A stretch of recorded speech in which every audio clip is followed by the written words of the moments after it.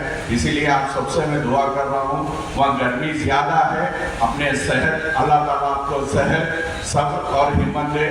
آپ سب سے یہ کہتے ہوئے میں رخصت عطا فرماتا ہوں. اللہ حافظ. شکریہ.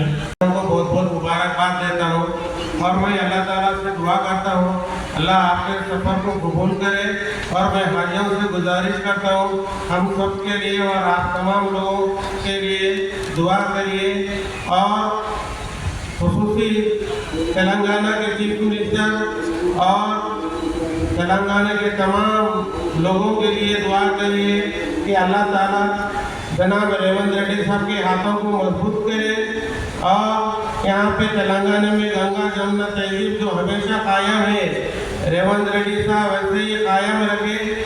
اور میں دعا کرتا ہوں اللہ تعالیٰ سے اللہ آپ کے سفر کو آسانی سے, پریشانیوں سے, تکلیفوں سے دور کرے. اور میں شکریہ ادا کرتا ہوں جناب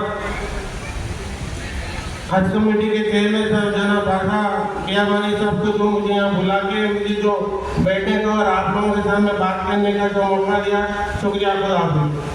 کسی کی خدمت کرنا, کسی کی مدد کرنا وہ بھی عبادت سے کم نہیں ہے. اس لیے آپ لوگ, کیونکہ اور دوسری چیز بہت سارے مقررین نے بولے کہ آپ اپنے زندگی کی خواہشات میں سے ایک اہم خواہش جو اللہ تعالیٰ ہم سب کی خواہش ہے کہ زندگی میں ایک بار ہم کو حج بیت اللہ نصیب عطا فرمائے. آج وہ آپ لوگوں کی خواہش پور رہی ہے. آپ کو نصیب ہے کہ 2026 کے حج میں آپ اللہ کے مہمان بن کے جا رہے ہیں, تو اس چیز کا خیال رکھیے وہاں کے مقدس مقام کا, اور اپنے آپ کو صرف اپنی زندگی کی خواہش اللہ تعالیٰ آپ کی پوری کر رہا ہے, اپنے دربار میں اپنا مہمان بنا کے بلا رہا ہے, تو اس کی مقدس, اس کی اہمیت کو سمجھیے. صرف 5 دن کی مشقت آپ کے ساتھ رہے گی.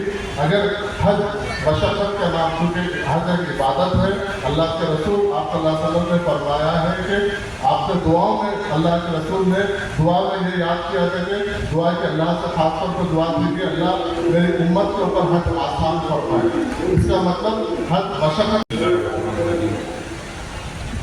درس پہ تشریف فرما تمام کارپوریشن کے چیئرمین, سینئر کانگریس لیڈر اور دیگر, تو آج جو ہے اللہ تعالیٰ جو ہے آپ کو اپنا مہمان بنا کر اپنے گھر کو بلا رہا ہے. میں آپ تمام لوگوں سے گزارش کرتا ہوں کہ جو ہے آپ لوگ تلنگانہ کے لیے دعا کیجیے. بالخصوص ہندوستان کے جو مسلمان آج جو ہے پریشان ہیں ان کے لیے دعا کیجیے. جو بے روزگار ہیں ان کے لیے دعا کیجیے. جو پڑھ لکھ کر جو ہے نوکریاں نہیں مل رہے ان کے لیے بھی دعا کریے. اور جو ہے بالخصوص اپنے آپ کے لیے بھی دعا کیجیے جو آج دنیا میں نہیں ہے, جو ہمارے سے جو گزر چکے ہیں, ان تمام لوگوں کے لیے دعا کیجیے. شکریہ. السلام علیکم.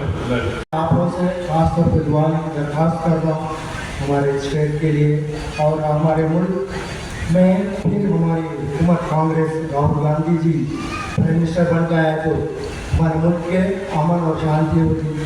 اور خاص طور پہ آپ لوگ دعا کیجیے ہمارے ملک کے لیے اور ہمارے اسٹیٹ میں امن اور شانتی کے لیے. آپ لوگوں کی دعا پھول ہوتی ہے.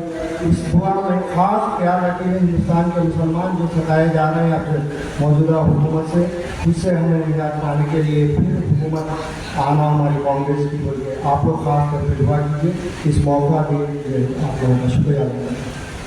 خیال رکھے. کئی علماء کرام نے بہترین تحارے کی عظمت اللہ علیہ صاحب کی تقریر کو ہمیشہ میں پیاس کرتا ہوں. انہوں نے مدینے کی تعظیم کے لیے کہا, مدینے کی سلام کے لیے کہا. مجھے امام شافعی رضی اللہ تعالیٰ عنہ کا واقعہ یاد آ رہا ہے. آپ حضرات جب مدینے کے گلیوں میں پھریں گے تو امام شافعی کو یاد کرنا. امام شافعی 10 سال مدینے میں رہے. جب مدینے کی گلیوں میں چلتے تو اپنی پیٹھ دیوار کو رگڑ کے چلتے, بیچ میں سے نہیں چلتے. آپ کے شاگردوں نے پوچھا اب ایسا کیوں چلتے ہیں؟